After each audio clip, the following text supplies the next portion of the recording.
Hello everyone, welcome back another video. तो इस video में हम डिस्कस करने वाले हैं सेकंड पार्ट ऑफ डायनेमिक। ठीक है, तो इससे जो पहला वीडियो वहाँ फर्स्ट वीडियो था उसमें मैंने आपको differential equation of central order करा दिया है, जो बहुत इंपॉर्टेंट है एग्ज़ाम के लिए, आपके बैक एग्ज़ाम के लिए भी बहुत इंपॉर्टेंट है। ठीक है, और जो हम पढ़ने वाले हैं तो पिडल में से और जो डिफरेंशियल इक्वेशन है सेंट्रल ऑर्बिट का, इसमें से क्वेश्चन पूछने के बहुत ज़्यादा चांसेस होते हैं। जो इम्पोर्टेंट मोस्ट इम्पोर्टेंट में कैटेगरी में जो क्वेश्चन होते हैं ना, ये दोनों उस कैटेगरी के क्वेश्चन हैं आपके।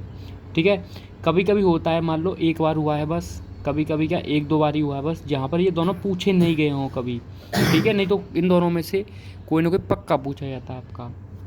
ठीक है, तो उसको स्टार्ट करने से पहले हम एक रिमार्क डिस्कस करने वाले हैं, सो इम्पोर्टेंट है आपके लिए। ठीक है, तो देखो, जैसे मान लो आपका डिफरेंशियल इक्वेशन निकाला था, तो डिफरेंशियल इक्वेशन में जो पाथ का जो फंक्शन था वो क्या था, आर कोमा टीटा के फॉर्म में था। और यहाँ पर जो हम पिडल इक्वेशन निकालते हैं, ये आपका आर कोमा पी के फॉर्म में होता है। ठीक है, पिडल इक्वेशन तो आर और पी का फंक्शन होता है आपका यहाँ पर पाथ जो होता है पार्टिकल का। तो रिमार्क में ये देखो, जैसे ये किसी पार्टिकल का पाथ है, जो फंक्शन है वो आर कोमा पी टाइप का है, इक्वल टू 0। ठीक, सिंपली अब देखो, आप क्या करो कि यहाँ पर मान लो आप इनिशियल लाइन ड्रॉ कर दो पहले। तो ये कोई इनिशियल लाइन है, मान लो ओ ए कोई इनिशियल लाइन है। ठीक है, तो आप क्या करो, जैसे मान लो पार्टिकल का टी टाइम पर मान लो पोजीशन आर कोमा थीटा यहाँ पर है, तो ये मान लो ये एंगल तो थीटा होगा। ठीक है, हम इस एंगल की बात नहीं कर रहे हैं। मान लो मैं इस पॉइंट पर इसको टच करते हुए एक टेंजेंट लाइन ड्रॉ करता हूँ। ठीक है, तो ये एक टेंजेंट लाइन आपने ड्रॉ की, मान लो ये टेंजेंट लाइन ड्रॉ की, यहाँ टच की। ठीक है, तो होगा क्या, देखो यहाँ पर एक एंगल आपको दिख रहा होगा, ये मान लो इसको आगे आप इंक्रीज करोगे लाइन को, तो यहाँ पर एक एंगल आपको दिख रहा होगा। मान लो उस एंगल को मैं मान रहा हूँ फाई है। ठीक है, तो ये एंगल फाई होगा, तो ये भी एंगल आपका फाई होगा। सिंपल सी बात है। तो ये हमने इस एंगल को नाम दे दिया फाई। अब अगर ये एंगल फाई है तो ये भी एंगल फाई होगा। ठीक है, और हमने क्या किया, देखो सिंपली समझो, मैंने इसको इससे जो भी हमने टेंजेंट ड्रॉ किया है, ठीक है, परपेंडिकुलर पर मिलाया। देखो ये वैसे परपेंडिकुलर आपको लग नहीं रहा होगा, लेकिन ये मैंने परपेंडिकुलर पर इसको मिलाया है। ठीक है, और इसकी डिस्टेंस ये पी है। तो ध्यान से आप समझे होंगे, वो एक इनिशियल लाइन है, जो ये परपेंडिकुलर लाइन मैंने ड्रॉ की है इसमें। ठीक है, तो परपेंडिकुलर लाइन, इसकी डिस्टेंस पी है, और जो पोजीशन था पार्टिकल का आर टी टाइम पर आर कोमा थीटा था। ठीक है, तो हमने एक टेंजेंट ड्रॉ की इस पॉइंट पर, इस पॉइंट से मालूम टच करते हुए जा रही है, तो वहाँ पर एंगल फाई बना। तो इस केस में कुछ फॉर्मूले निकल के आते हैं, वो मैं आपको बताने वाला हूँ, आपको याद रखना उन फॉर्मूलों को। ठीक है, तो सबसे जो फॉर्मूला आपका आता है, ये आता है आपका साइन फाई का। ठीक है, फिर आपका आता है कॉस फाई का, फाई आपको एंगल दिख रहा होगा, और एक आता है आपका टेन फाई का। तो ये फॉर्मूला आता है आपका आर डी थीटा अपॉन,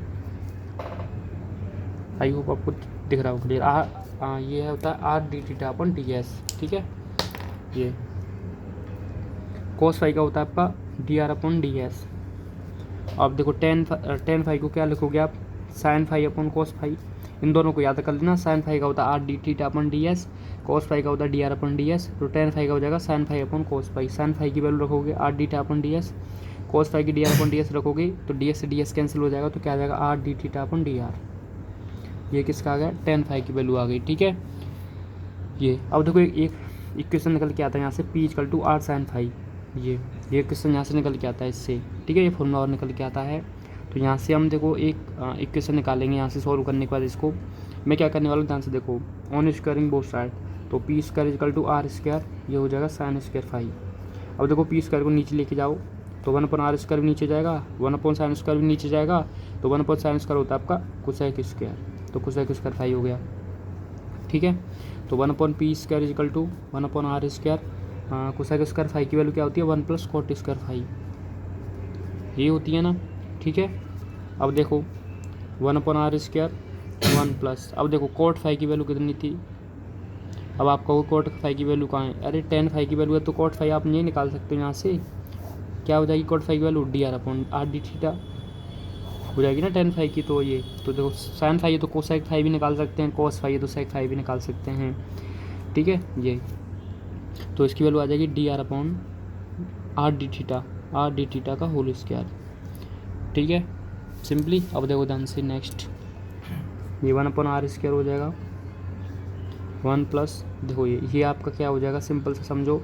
देखो r² का अंदर मैं मल्टीप्लाई कर दे रहा हूँ, चलो अभी मल्टीप्लाई, चलो मल्टीप्लाई बाद में करते हैं, पहले इसका स्क्वायर कर लेता हूँ। तो देखो ये 1/r² बाहर निकल जाएगा, ये dr/d थीटा का होल स्क्वायर बचेगा ब्रैकेट में, 1/r² है ना, ये बाहर निकाल दिया। अब 1/r² का मल्टीप्लाई करो तो 1/r² प्लस 1/r⁴ ये हो जाएगा dr/d थीटा का होल स्क्वायर। ठीक है, आई होप आपको क्लियर होगा यहाँ तक, कोई दिक्कत नहीं है ना, एकदम क्लियर है। अब देखो ध्यान से एक चीज़ समझना, u की वैल्यू कित आई थी 1/r आई थी, आपको ये कहाँ से आई, अरे हमने जब differential equation of central orbit किया था तो वहाँ पर r = 1/u लिया था ना, टेक किया था, तो वहीं से u की वैल्यू 1/r हो जाएगी। और यहाँ से डिफरेंशिएट करना, du/d थीटा की वैल्यू निकालना, तो du/d थीटा की वैल्यू निकालोगे तो इसका डिफरेंशिएट -1/r² होगा, फिर r का करोगे थीटा के रिस्पेक्ट में तो dr/d थीटा हो जाएगा। तो यहाँ से आपको दिख रहा होगा dr/d थीटा की वैल्यू दिख रही है ना, कितनी आएगी, देखो dr/d थीटा की वैल्यू निकालो, r² का मल्टीप्लाई हो जाएगा तो माइनस में r² du/d थीटा, ये वैल्यू आ गई आपकी dr/d थीटा की, आ गई ना। देखो dr/d थीटा की वैल्यू निकाल दी, इसका मल्टीप्लाई इधर किया माइनस के साथ, ये आ गया, तो यहाँ वैल्यू रख दो dr/d थीटा की, क्या आ जाएगी, देखो ध्यान से 1/r² प्लस 1/r⁴ स्क्वायर है, r² पहले से ही था, इसका स्क्वायर करोगे तो r⁴ हो जाएगा, माइनस माइनस प्लस हो जाएगा, और ये du/d थीटा का होल स्क्वायर हो जाएगा, ये इससे कैंसिल आउट, ये क्योंकि r² था पहले से, स्क्वायर है तो r⁴ हो जाएगा ये, तो ये 1/r² प्लस du/d थीटा का होल स्क्वायर, ये आ गई 1/p² की वैल्यू। अब देखो 1/r² की वैल्यू u², u = 1/r होता है ना, तो r² की वैल्यू u² के बराबर हो जाएगी, तो इसको भी आप तो नेक्स्ट में कर देते हैं इधर, तो 1/p² की वैल्यू आ गई u² प्लस du/d थीटा का होल स्क्वायर, तो इसको याद रखना आप, ठीक है, अब काम आएगा अब ये रिलेशन पिडल इक्वेशन में ही, तो 1/p² = u² plus du/d theta का होल स्क्वायर, ये ठीक है, तो ये बाद में यूज होने वाला है, ठीक है। ठीक, अब चलो नेक्स्ट चलते हैं आपका इक्वेशन ऑफ पिडल इक्वेशन, ठीक है, तो पिडल इक्वेशन पर चलते हैं, क्या कहता है पिडल इक्वेशन आपका, ठीक। अब देखो ध्यान से, यहाँ डाल लो heading equation of central orbit in pedal form, जिसको हम पिडल इक्वेशन बोलते हैं, तो वो डिफरेंशियल फॉर्म में था सेंट्रल ऑर्बिट का इक्वेशन, ये पिडल फॉर्म में है, ठीक है, सिंपल सा है, ठीक। अब देखो वही सेम चीज़ है, जैसे मान लो आपका पार्टिकल है, ये इनिशियल लाइन है, ओ ये जो पोल है इसको मैंने मान लिया, क्या मान लिया मैंने इसको, सेम उसी की तरह जो सेंटर ऑफ फोर्स मान लिया जो हमने डिफरेंशियल इक्वेशन में किया था, मान लो ओ एक इनिशियल लाइन है, ठीक। अब देखो ये परपेंडिकुलर कोई लाइन है ये, ठीक, इसकी डिस्टेंस क्या मान लिया हमने, p मान लिया, ठीक है। अब मान लो यहाँ कोई पोजीशन है p r, इसका t टाइम पर मान लो पोजीशन है, पार्टिकल जब मान लो t टाइम पर यहाँ से यहाँ तक मूव किया, r, है उसका, तो ये इसका मतलब ये जो एंगल होगा ये कितना आएगा, ये थीटा। अब यहाँ से हम क्या मानेंगे, ये जो पार्टिकल है ये मूव कर रहा होगा अंडर सेंट्रल एक्सलेशन, ठीक है, अट्रैक्टिव एक्सलेशन के, तो Fr सेम डिफरेंशियल इक्वेशन में जो मैंने माना था वही, यानी ये अंडर सेंटर, ये जो होगा अट्रैक्टिव एक्सलेशन के, ठीक है, अंडर ये काम मूव कर रहा होगा पार्टिकल, ये हमने मान लिया, ठीक है, थीटा एंगल है, ये पोल था, ये डिस्टेंस हमने p मान ली है, ध्यान रखना, ये परपेंडिकुलर पर इसको टच कर रहा है, तो आई होप आपको यहाँ तक कोई दिक्कत नहीं होगी, ठीक है। अब चलते हैं नेक्स्ट, देखो ध्यान से, आप let a particle moving under central attractive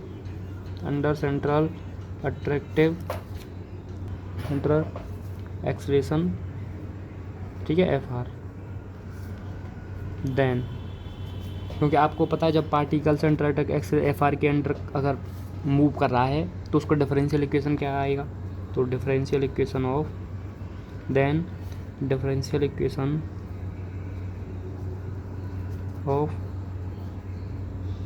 central orbit क्या आएगा, h²u² जो फॉर्मूला निकाला था वो लिख दो, du/d theta square plus U equal to F, यही आया था ना। इसको फर्स्ट इक्वेशन मान लो, ये हमने निकाला था डिफरेंशियल इक्वेशन सेंट्रल ऑर्बिट, जब कोई पार्टिकल मान लो मूव कर रहा हो, ठीक। अब देखो ध्यान से, इसका आपको पता इसका इक्वेशन क्या है, F of R comma P equal to 0,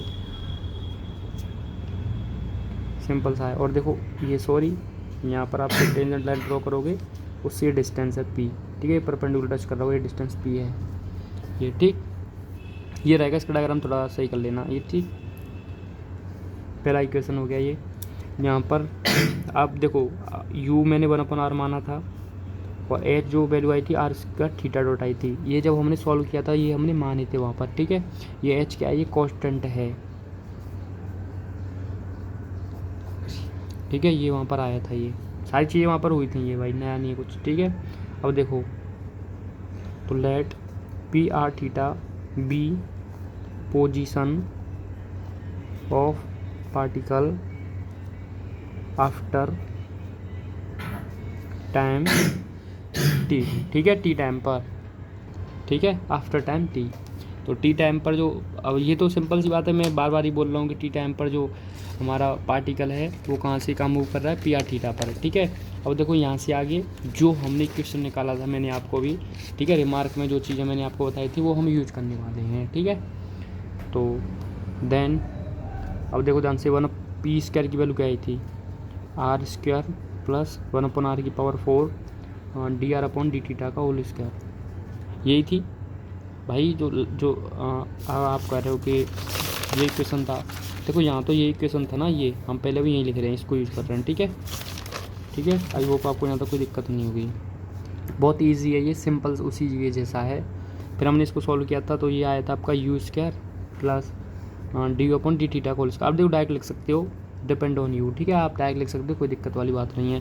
पर ये याद रखना कि डी अपॉन डी थीटा की वैल्यू क्या निकाली थी आपने, -1/r square D R upon D theta, ठीक है, ये हमने निकाला था वहाँ पर। अब देखो ध्यान से, next differentiation with respect to R, ठीक है। अब देखो, अब आप कहोगे अब हम करने क्या वाले हैं, इसमें हम क्या काम करने वाले हैं। तो देखो आपको ये दिख रहा है ना, ये डी अपॉन डी थीटा, क्योंकि भाई आपको पता है ये जो ये इक्वेशन जो आना चाहिए पेडल इक्वेशन, ये आर और पी की फॉर्म में आना चाहिए। आर और पी के अलावा जो भी होगा आपको क्या करना पड़ेगा, उसको रिमूव करना पड़ेगा। इसका मतलब आपको सिर्फ ओनली थीटा की जगह पर पी लाना है, थीटा को हटा के पी लाना है, जो भी इक्वेशन आएगा वो पेडल इक्वेशन आएगा। इसका मतलब थीटा को हमें रिमूव करना है, तो थीटा को रिमूव करने के लिए हम इसकी हेल्प लेंगे, अब इसका काम करेंगे, ठीक है। यहाँ से अब देखो ये दिख रहा है ना, ये इसकी वैल्यू को हम निकालेंगे यहाँ से, ठीक है। तो आप देखते चले जाओ बस, जैसे मैं कर रहा हूँ ऐसे ही आप एक बार कर लेना, आप एक बार प्रैक्टिस करने की जरूरत पड़ेगी, आपका सब क्लियर हो जाएगा। तो देखो differentiation with respect to R के रेस्पेक्ट में डिफरेंशिएट करो इसका डिफरेंशिएशन करोगे तो -2/p आ जाएगा और dp/dr, ये आएगा डिफरेंशिएट इसका, इक्वल टू इसका करो 2u और d/dr, ठीक है, प्लस 2d/d थीटा, ठीक है। पहले तो 2 आ गया आएगा, 2 में से बन जाएगा तो ये होगा, फिर आप d/d थीटा का डिफरेंशिएशन करोगे तो d2u/d थीटा इसका होगा। फिर किसके रिस्पेक्ट में कर रहे हो, आर के में, तो फिर थीटा का होगा ना, ये तो अभी थीटा के रेस्पेक्ट में हुआ था, अब थीटा का भी करना पड़ेगा आर के रेस्पेक्ट में, तो D theta upon D are. Same बताया था मैंने इसका डिफरेंशिएशन कैसे करते हैं हम, जैसे करना तो आर के रेस्पेक्ट में पर, लेकिन ये पहले से थीटा के रेस्पेक्ट में डिफरेंशिएट है, तो आप इसका आर के रेस्पेक्ट में डायरेक्टली नहीं कर सकते हो। आपको क्या करना पड़ेगा, इसको पहले थीटा के रेस्पेक्ट में कर दो, फिर थीटा के रेस्पेक्ट में आपने किया है तो फिर थीटा को आर के रेस्पेक्ट में कर दो, तो थीटा को आर के रेस्पेक्ट में कर दो, D theta upon D are, ठीक है। ये आगे इसकी वैल्यू। अब देखो ध्यान से, नेक्स्ट 2u du/dr प्लस 2। और देखो क्या करने वाला हूँ वो ध्यान से समझना, ठीक है। मैं यहाँ पर कुछ करने वाला हूँ तो ध्यान से देखो, मैं du/d थीटा को du/dr इंटू dr/d थीटा कर दूँ, कोई दिक्कत नहीं है ना। मैंने इसको ब्रेक कर दिया है क्योंकि देखो dr से dr कैंसिल होगा तो d2/d थीटा ही आ जाएगा, तो कोई दिक्कत वाली बात नहीं है, ठीक है। d थीटा/dr आ गया, ठीक है, ये यहाँ से आ गया। अब देखो नेक्स्ट,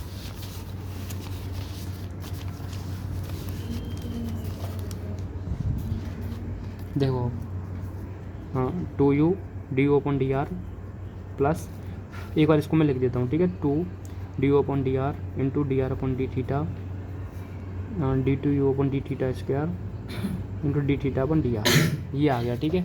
अब देखो यहाँ से आगे सॉल्व करते हैं इसको, एक मिनट इसको साइड में कर देते हैं, ठीक है। अब देखो ध्यान से, अब एक चीज़ आपको दिख रही है, डी ओपन डी आर दिख रहा ना, तो यही काम किया था यहाँ से हमने। तो देखो क्या करेंगे हम, ये देखो डी ओपन डी आर आ रही है, इसको कॉमन निकाल लो, ठीक है। तो कॉमन निकालने के बाद देखो क्या बचता है, ध्यान से देखो।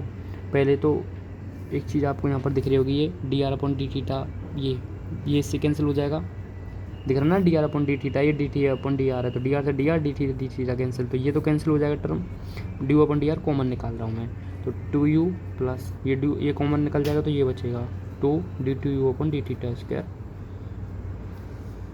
डी अपॉन डी आर, ये बचेगा ना, ठीक है।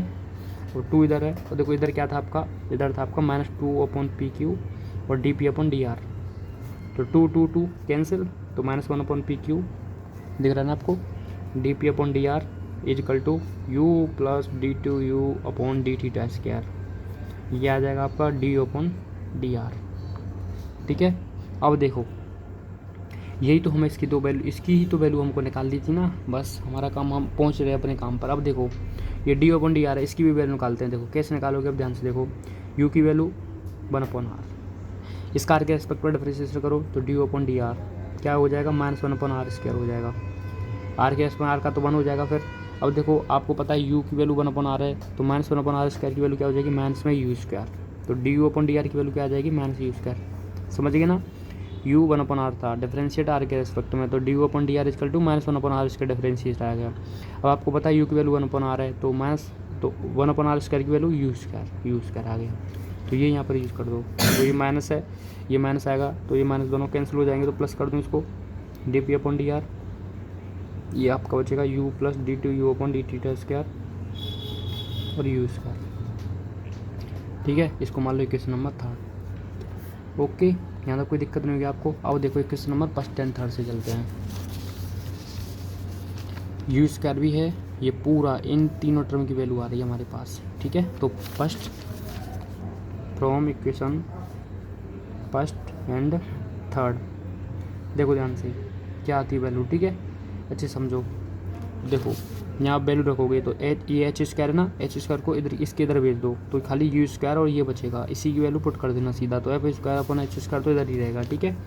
तो इसकी वैल्यू जब पुट करोगे इसकी पूरे की, तो क्या आएगी 1 upon P Q D P upon D are, क्योंकि आपको पता है जब आप, एक मिनट, दिख रहा है ना, ये यू स्क्वायर और ये इसकी वैल्यू जब पुट करोगे ये आ जाएगी, और एच स्क्वायर को मैंने इसके नीचे भेज दिया, तो एफ अपॉन एच स्क्वायर इधर आएगा और ये इधर आ जाएगा, ठीक है, आ गया। अब देखो एच स्क्वायर उधर भेज दो, H square upon P Q और D P upon D R equal to F, ये आ गया इक्वेशन नंबर 4। इसी को बोलते हैं हम equation number 4 is represent pedal equation of central orbit, pedal equation of central orbit. तो बस आपको बस एक बार प्रैक्टिस कर लेनी है, आपको एकदम अच्छे से क्लियर हो जाएगा। 2 बार प्रैक्टिस कर दोगे और अच्छे से क्लियर हो जाएगा, फिर आपको एकदम तैयार हो जाएगा आपका ये, ठीक है। तो आई होप आपको एकदम अच्छे से क्लियर होगा। मिलते हैं आपसे नेक्स्ट वीडियो में। नेक्स्ट टॉपिक नेक्स्ट रहेगा आपका क्वेश्चन, ठीक है। तो क्वेश्चन डिस्कस करेंगे नेक्स्ट वीडियो में। Thank you. वीडियो अच्छा लगा तो लाइक सब्सक्राइब एंड शेयर।